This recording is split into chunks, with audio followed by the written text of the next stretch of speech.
तो मूवी के शुरुआत में हम एक लड़के विक्टर को देखते हैं जो नींद से जागता है।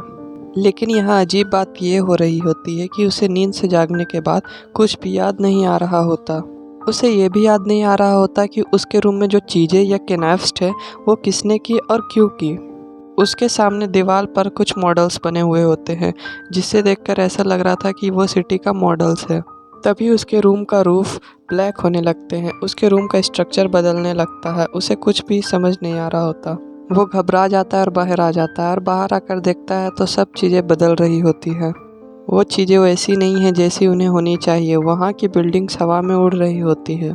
ऐसा लग रहा था कि ग्रेविटी जैसे ख़त्म हो गई हो। तभी उसके पास से कुछ लोग गुजरने लगते हैं। तो किसी का सर नहीं होता, किसी का बाजू नहीं था, तो किसी के बॉडी में होल्स होते हैं। फिर भी वो लोग ठीक ठाक चल रहे होते। विक्टर को कुछ भी समझ नहीं आ रहा होता। इससे पहले उसे कुछ समझ में आता, उसके सामने ब्लैक शैडो आता है। वो विक्टर को मारने ही वाला होता है, लेकिन वहाँ 3 लोग आते हैं और विक्टर की जान बचा लेते हैं, जिसमें से 2 आदमी होते हैं और एक लड़की। वो तीनों मिलकर विक्टर को बचाकर यहाँ से ले जा रहे होते हैं। ब्लैक शैडो अभी भी इनके पीछे होता है। ये तीनों कंटिन्यूअसली भाग रहे होते हैं कि तभी इनके सामने से रास्ता खत्म हो जाता है। आगे जाने की जगह ही नहीं होती। तो विक्टर यहाँ डर जाता है कि अब हम आगे कैसे जाएंगे। वो तीनों उससे कहते हैं कि तुम यहाँ से जंप लगा दो, लेकिन विक्टर डर रहा होता है और ऐसा नहीं करता। उन तीनों में से एक विक्टर को धक्का दे देता है। वो मार्केट में जाकर गिरता है, वहाँ स्लाइड करते हुए पहुँचता है। इसके पीछे वो तीनों भी आ जाते हैं, लेकिन अजीब बात यह होती है कि वो ब्लैक शैडो भी इनके पीछे पड़ गई थी। विक्टर को कुछ समझ नहीं आ रहा होता कि वो हमारे पीछे क्यों है। तभी ब्लैक शैडो विक्टर की जान लेने वाला होता है कि उन 3 लोगों में से एक लड़का अपनी जान को कुर्बान कर देता है। अब उनकी टीम में बस एक लड़का और एक लड़की ही बची हुई थी जो विक्टर के साथ होते हैं। अब विक्टर उस लड़की के साथ चल रहा होता है। वो उस लड़की से पूछता है कि तुम कौन हो और आखिर ये कौन सी दुनिया है और मैं यहाँ क्या कर रहा हूँ, और इस दुनिया के बारे में ना मैंने कभी सुना और ना देखा।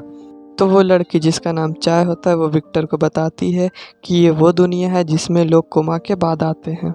तो बेसिकली तुम भी कोमा में हो और इस दुनिया में लोगों की मेमोरीज होती हैं।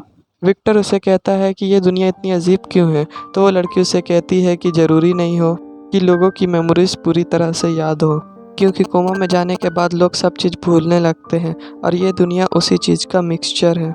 फिर फ्लाई अपना घर भी उसे दिखाती है जो आसमान में होता है, और वो एक अजीब सी बिल्डिंग थी जहाँ वो लोग एक अजीब से बस में जाते हैं। विक्टर फ्लाई से उस अजीब क्रिएचर के बारे में पूछता है। फ्लाई उससे कहती है कि अगर कोई इंसान कोमा में मर जाता है तो इस दुनिया में ब्लैक शैडो के रूप में आता है। ये बात सुनकर विक्टर काफ़ी हैरान हो जाता है। तो फ्लाई उससे कहती है चलो मैं तुम्हारा कमरा तुम्हें दिखाती हूँ। अब वो लोग विक्टर के रूम में आते हैं। फ्लाई उसे बताती है कि जो जो ड्रीम्स तुम यहाँ देखोगे वो असली फॉर्म में आ जाएंगे। अब विक्टर सो जाता है और उसे कुछ ड्रीम्स आते हैं कि उसका एक्सीडेंट हो गया है, और जब उसकी आँख खुलती है तो वो देखता है कि उसके रूम में भी वही कार है और वो यहाँ पड़ा होता है। अब फ्लाई का वही साथी आता है जिसने मिलकर विक्टर की जान बचाई होती है। तो विक्टर से कहता है वाह भाई, तुम्हारा घर तो बहुत प्यारा है और मुझे ऐसा देखकर लग रहा है कि तुम्हारे पास बहुत सारी एबिलिटीज़ और पावर भी होंगे। तो आओ मैं तुम्हें बताता हूँ कि इसे किस तरह से बाहर निकालना है, इसे यूज़ कैसे करना है, और इसके लिए हर इंसान को कुछ न कुछ टेस्ट देना पड़ता है। वहाँ एक रोबोटिक मशीन आती है, वो विक्टर को गिरा देती है और उसे तंग करने लगती है। विक्टर को अपनी पावर याद ही नहीं आ रही होती है। तो वो आदमी उसे कहता है कि कोमा से पहले तुम क्या काम किया करते थे। तो विक्टर उसे कहता है कि मैं आर्किटेक्ट था। अगले दिन विक्टर के साथ और बहुत लोग होते हैं। वो लोग किसी मिशन पर जा रहे होते हैं। उन्हें वहाँ मौजूद कुछ लोगों से वेपन्स लेने होते हैं। अब वो लोग वहाँ पहुँच जाते हैं और जिन लोगों के पास वेपन्स यानी हथियार थे वो इन पर अटैक करना शुरू कर देते हैं, इन पर फायरिंग करते हैं। लेकिन जैसे तैसे करके विक्टर और उसके साथी उस वेपन्स तक पहुँच ही जाते हैं। तभी वहाँ पर ब्लैक शैडो आ जाते हैं जिन्हें इस मूवी में वीपर का नाम दिया गया है। ये वीपर्स उन्हें रोकने के लिए आए थे। एक आदमी वहाँ से बारूद लेकर जा रहा होता है। इससे पहले वो उस तक पहुँच पाता या वो आदमी वहाँ से बारूद लेकर जा रहा था, तभी विक्टर अपने फिंगर्स अपने दिमाग पर लगातार कुछ याद करने की कोशिश करता है। तो क्योंकि वो आर्किटेक्ट था तो उसे याद आता है कि वो कोई भी स्ट्रक्चर बना सकता है। तो वो अपने दिमाग का यूज़ करके वहाँ कुछ आर्किटेक्ट बना देता है, जिसके कारण वो आदमी गिरने से बच जाता है। वो फ़ौरन से अपने घर आ जाते हैं। वीपर्स उन्हें पकड़ नहीं पाते। वो लोग उसकी बहुत तारीफ़ करने लगते हैं कि विक्टर तुमने काफ़ी अच्छा काम किया। तभी वहाँ पर एक एजेंट बंदा आ जाता है। वो उससे काफ़ी खुश होता है और कहता है तुमने बहुत अच्छा काम किया। वो उससे कहता है कि हम जिस सिटी में रह रहे हैं वो सभी लोगों की मेमोरीज है, जिसके कारण ये सिटी पूरे रूप में नहीं है। क्योंकि तुम्हारे पास एबिलिटी है कि तुम कोई भी स्ट्रक्चर बना सकते हो, तो तुम अपने दिमाग का इस्तेमाल करके क्यों ना हमारे लिए एक नया शहर बना दो जिसमें वीपर्स आ ही ना पाए। विक्टर उससे कहता है हाँ क्यों नहीं, मैं पूरी कोशिश करूँगा।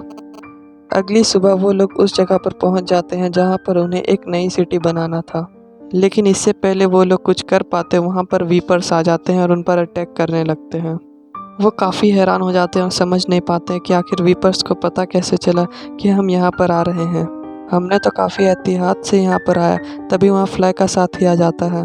वो विक्टर की बॉडी से ट्रैकिंग डिवाइस निकालता है और कहता है कि इसी को ट्रैक करते करते वीपर्स यहाँ पहुँचे। तो सब उससे कहते हैं तुमने ही विक्टर की बॉडी में ये ट्रैकिंग डिवाइस लगाया। वो कहता है नहीं, मैं क्यों लगाऊंगा। वो हाथ ऊपर कर देता है और एक आदमी की तरफ इशारा करता है, लेकिन वो उस पर शूट कर देता है और वो नहीं बच पाता और मारा जाता है। इस दुनिया का ये रूल होता है कि जो इस दुनिया में मारा जाएगा वो वीपर में बदल जाएगा। ये सोचकर वो वहाँ से निकल जाते हैं कि अगर ये वीपर बन जाएगा तो हमें काफ़ी नुकसान पहुँचाएगा। वो लोग अपनी गाड़ी तक जाना चाहते थे ताकि उसके ज़रिए वो लोग अपने घर तक चले जाएं।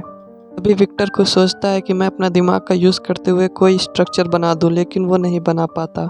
वो ज़ख्मी होता है और थका हुआ होता है, इसलिए वो वहीं पर बेहोश हो जाता है।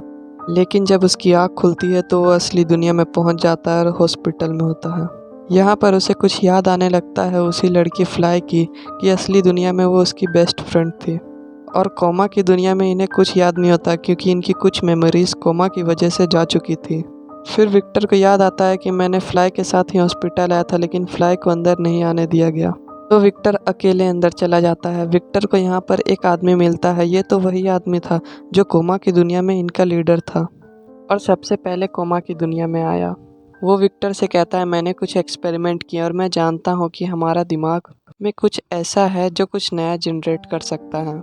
हम चाहे तो अपनी पसंद की दुनिया में रह सकते हैं, उसे फील कर सकते हैं और चाहे तो हम इसमें ज़्यादा खुश रह सकते हैं। वो विक्टर से कुछ और भी कहता है। वो विक्टर से कहता है मुझे तुम्हारी ज़रूरत है, तुम्हें मेरे प्रोजेक्ट में पार्टिसिपेट करना होगा। वो उससे कहता है हम अपनी नई दुनिया तब बना सकते हैं जब हम कोमा में हो। इसके लिए मुझे तुम्हें कोमा में भेजना होगा, यकीन करो हमें इससे बहुत फ़ायदा होगा। तो विक्टर उससे कहता है हरगिज़ नहीं। विक्टर उन्हें डराने के लिए उनकी तरफ गन पॉइंट करता है। वो वहाँ से बाहर भाग आता है। विक्टर की दोस्त फ्लाई उसका वेट कर रही होती है। वो दोनों वहाँ से निकल जाते हैं, लेकिन थोड़ा दूर जाते हैं उनकी टक्कर एक ट्रक से होती है और वो दोनों का एक्सीडेंट हो जाता है। वो दोनों बेहोश हो जाते हैं और ये वही सीन था जो विक्टर को ख्वाब में आया करता था। जब वो जख्मी बेहोश होते हैं तो वही बूढ़ा आदमी आकर उन्हें पकड़ लेता है। वो अपने प्रोजेक्ट के लिए इन्हें यूज़ कर देता है और इन दोनों को कोमा में भेज देता है। लेकिन इससे पहले वो बूढ़ा आदमी विक्टर से कहता है कि मेरे लिए ये करना ज़रूरी था। मैं जानता हूँ कि तुम एक बहुत अच्छे आर्किटेक्ट हो, लेकिन तुम कभी भी अपनी इमेजिनेशन से इतने अच्छे आर्किटेक्ट नहीं कर सकते। और ऐसा ही था। विक्टर कोमा की दुनिया में आसानी से कोई भी स्ट्रक्चर बना लेता था, सिर्फ अपने दिमाग के जोर पर। साथ ही साथ उसे वो आदमी भी दिखाया जाता है जो कोमा की दुनिया में फ्लाई का साथी था। असल दुनिया में उसकी टांगें नहीं होती, लेकिन कोमा की दुनिया में वो काफ़ी अच्छा खासा चल रहा था। वो आदमी विक्टर से कहता है कि तुम्हें कोमा की दुनिया में वापस जाना होगा। फ्लाई और उसके साथियों की तुम्हारी ज़रूरत है और जैसे ही ये प्रोजेक्ट पूरा हो जाता है तुम चाहे तो कोमा की दुनिया से वापस आ जाना। अब वो लोग विक्टर की बॉडी में कुछ इंजेक्ट करते हैं और हमें दिखाया जाता है कि हम वही सीन में आ चुके हैं जहां हमें मूवी के स्टार्ट में दिखाया गया। विक्टर उस जगह पर पहुंच जाता है जहां से वो आया था। वो अपने माइंड का यूज़ करते हुए एक प्यारा शहर बना देता है जहां पर वीपर नहीं जा सकता था। तो वो आदमी उनसे कहता है कि असली दुनिया में तुम लोग बेहोश हो और तुम्हारे सिस्टम को इस तरह सेट किया गया है कि उस दुनिया में कुछ सेकंड के बाद तुम सब के सब मारे जाओगे। उस दुनिया के सेकंड्स यहाँ के मिनट के बराबर है, तो हो सकता है कि तुम्हारे पास 10 से 15 मिनट ही हो। उसके बाद तुम लोग मर जाओगे और तुम्हें पता है ना कि तुम मरने के बाद क्या बन जाओगे। इसी के साथ वो आदमी उस शहर के अंदर जाने लगता है। तो क्योंकि उस शहर में कोई वीपर नहीं आ सकता था तो वो काफ़ी खुश होता है। अब इन लोगों को पता था कि ये लोग मरने के बाद वीपर बन जाने वाले थे। इन सब से यही प्रूफ होता है कि वो आदमी ने इन सबको धोखा दिया था। वो यहाँ पर राज करना चाहता था ताकि उसे कोई डिस्टर्ब ना करे। अब वो लोग प्लान करने लगते हैं कि हम किस तरह से इसे मारें, कि तभी उन लोगों में से एक आदमी राख बन जाता है और वहाँ से उड़ जाता है। विक्टर उनसे कहता है कि मुझे कुछ याद आ रहा है, हम असल दुनिया में जिस हॉस्पिटल में थे, चलो उसी हॉस्पिटल में चलते हैं। अब वो लोग ये हॉस्पिटल में जाने लगते हैं। ये अच्छी बात थी कि ये हॉस्पिटल इनकी मेमोरीज में था। ये लोग उस हॉस्पिटल में पहुंच जाते, लेकिन इन्हें ये याद नहीं आ रहा होता कि ये लोग किस रूम में थे।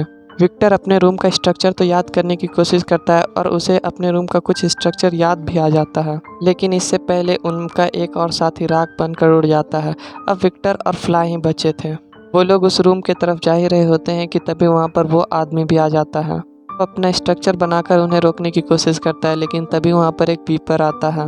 वो उस आदमी से लिपट जाता है और उसे मार देता है, और ये वीपर और कोई नहीं बल्कि विक्टर का साथी होता है, जिसने शुरू में फ्लाई और अपने साथी के साथ मिलकर विक्टर की जान बचाई थी। विक्टर और फ्लाई स्ट्रक्चर की तरफ बढ़ने लगते हैं। उस स्ट्रक्चर तक पहुंचते ही उनकी आंख अपनी असली दुनिया में खुलती है। अब असली दुनिया में हम देखते हैं विक्टर और फ्लाई में काफ़ी अच्छी दोस्ती हो जाती है। विक्टर फिर से आर्कटिक का काम स्टार्ट कर देता है, लेकिन यहाँ पर उसकी अर्निंग नहीं हो रही थी। तभी उसे उस एशियंट आदमी की ऑफर आती है, यानी वो कोमा की दुनिया में मरने के बाद भी असल दुनिया में जिंदा था। वो वापस आ चुका था। जाहिर है प्रोजेक्ट तो उसी ने बनाया था, तो उसे निकलने के सारे रास्ते पता होंगे। वो विक्टर से कहता है तुम चाहो तो कोमा की दुनिया में जाकर फिर से स्ट्रक्चर बना सकते हो। तो विक्टर काफ़ी सोचता है कि मैं उस कोमा की दुनिया में जाऊं या ना जाऊं। इसी के साथ ये मूवी एंड हो जाती है। Thanks for watching.